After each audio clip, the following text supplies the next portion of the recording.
Saddam Hussein has not verifiably accounted for even 1 teaspoonful of this deadly material.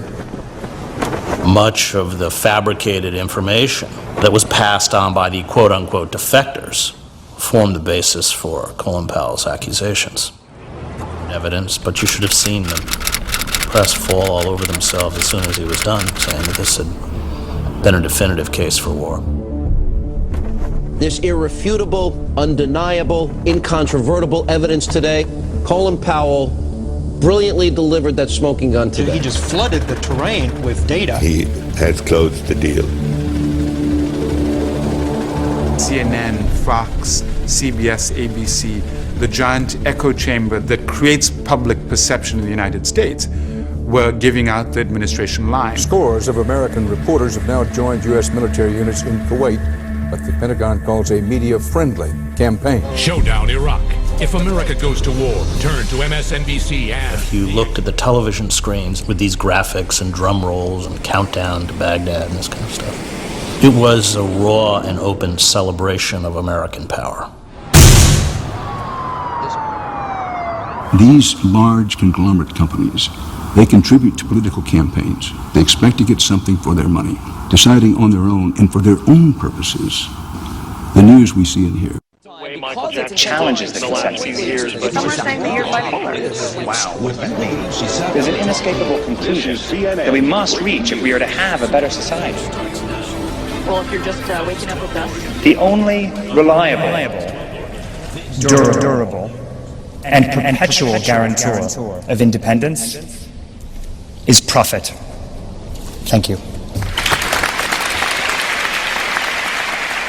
Every aspect of our lives, from what we buy, what is sold to us, who produces it, all those things are connected. It's not only a monopoly of wealth, it's a monopoly of information as well.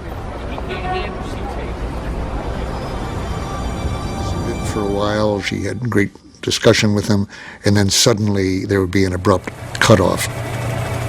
Her story made headlines around the world, but was not echoed in the mainstream press in the United States.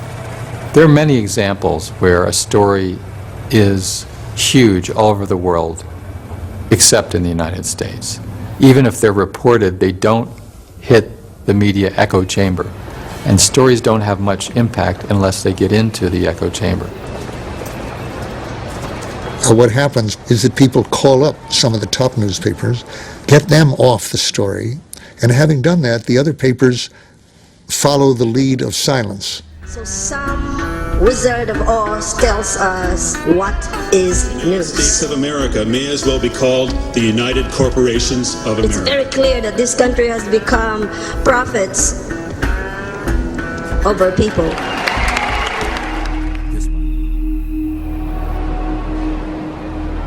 The American public knows far more information about sex scandals, celebrities, Hollywood, than they know about economics and the environment. That's by design. I think the people that own the media would be much happier if we were a nation of mindless consumers rather than a nation of informed, active citizens.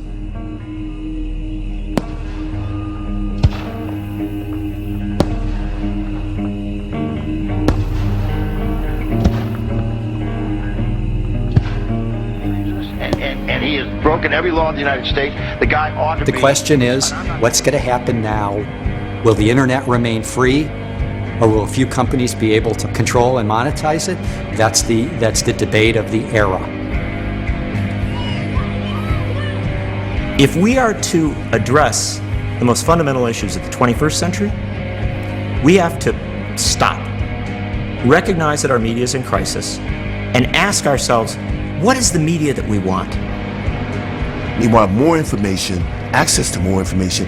We have fewer people who control the information. You can't allow this country to go down for the count because some guys on Wall Street can't make money producing garbage news. The media is that kind of issue where if we want it to be better, we have to fight for it.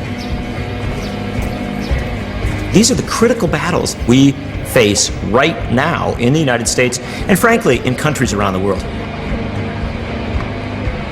How we respond to this moment will be every bit as definitional as how the founders responded to their moment.